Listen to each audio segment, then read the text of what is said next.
जनता पोल, सबसे सटीक राजनीतिक विश्लेषण, हर राज्य पर पैनी नजर।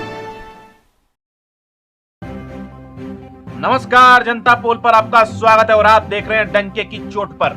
देश में लगातार बढ़ते कोरोना के मामले एक और जहां रफ्तार पकड़ते जा रहे हैं, तो वहीं मौत के आंकड़ों के साथ ही ऑक्सीजन की कमी और अस्पतालों के साथ ही शमशान घाटों और कब्रिस्तानों में बढ़ती हुई कतारों से जनता में हाहाकार मची हुई है और आम जनता एक बार फिर अपने अपने घरों में बंद होने को मजबूर है। हालांकि संपूर्ण देशव्यापी लॉकडाउन लगेगा या नहीं, ये फिलहाल कोई नहीं जानता, लेकिन 5 चुनावी राज्यों को छोड़कर लगभग हर राज्य में कुछ नियमों और छूट के साथ लॉकडाउन लगने लगा है या लग चुका है। मगर इस सबसे देश के बड़े नेताओं और भाजपा, कांग्रेस, टीएमसी, सीपीएम और चुनाव में उतरने या उतर चुके अन्य क्षत्रपों आदि राजनीतिक दलों को क्या फर्क पड़ता है?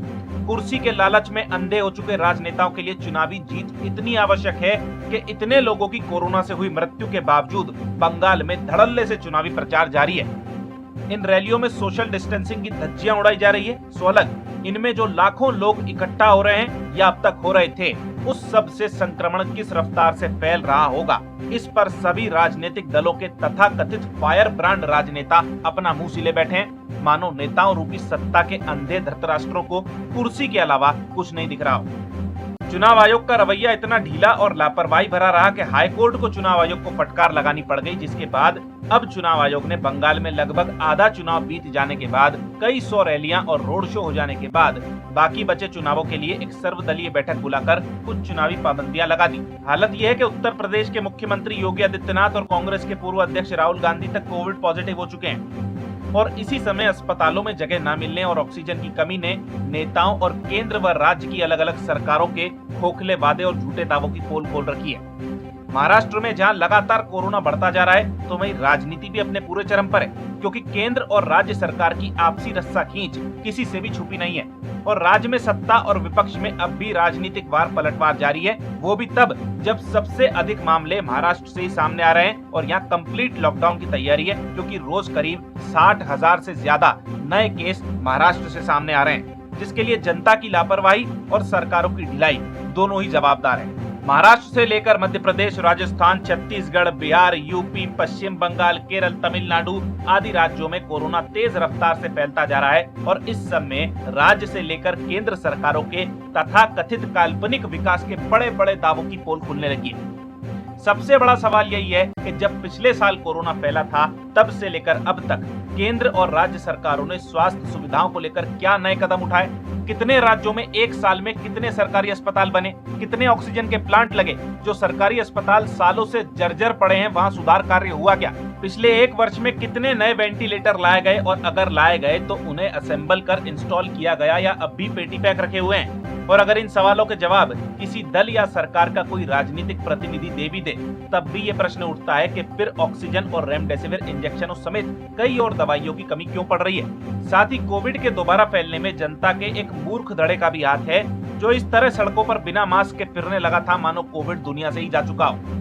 दूसरी ओर इस संकट के समय में रेमडेसिविर इंजेक्शन धड़ाधड़ ब्लैक में बेचा गया और अब भी बेचा जा रहा है, जिनमें कईयों पर राज्य सरकारें कार्रवाई भी कर रही है।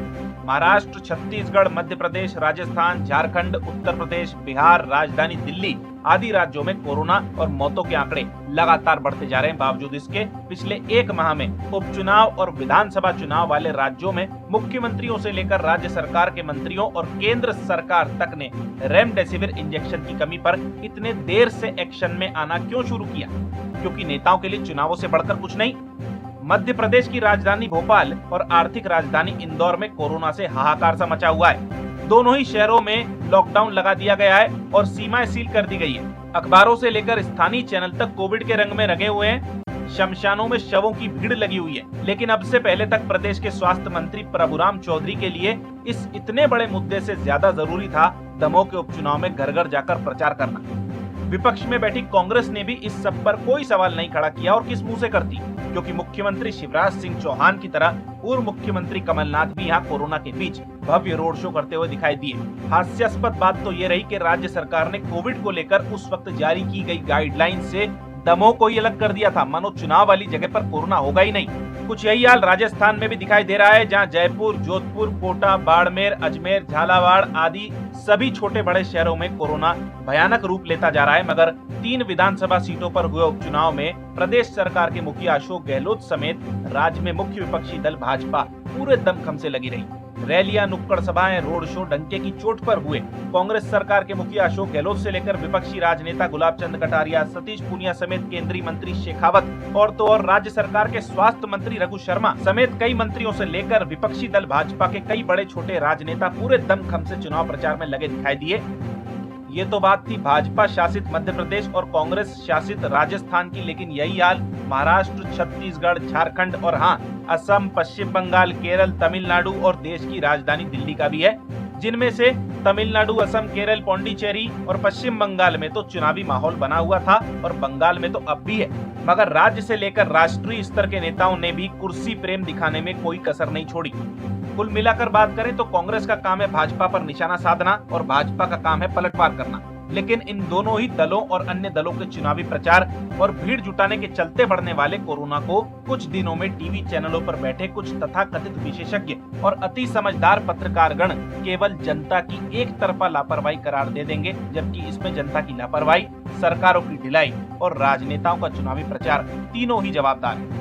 लगातार बढ़ते जा रहे कोरोना ने 20 अप्रैल के दिन और विकराल रूप तब ले लिया जब देश में एक दिन में कुल लगभग 2,95,000 नए मामले सामने आए।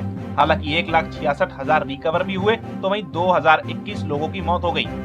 सबसे बड़ा सवाल यह है कि जब कोरोना के चलते देश के विद्यार्थियों की परीक्षाओं को आगे बढ़ाया जा सकता है, तो फिर नेताओं के लिए राजनीति का अखाड़ा और धनतंत्र का नंगा नाच बन चुके चुनावों को आगे क्यों नहीं बढ़ाया गया? इन सब सवालों का जवाब ना तो कोई नेता आपको देगा, ना कोई राजनीतिक दल का प्रतिनिधि। इससे ये साफ हो गया कि राजनेताओं के लिए कुर्सी से बढ़कर कुछ नहीं, चाहे वो किसी भी दल का किसी भी पद पर बैठा कोई भी राजनेता क्यों ना हो।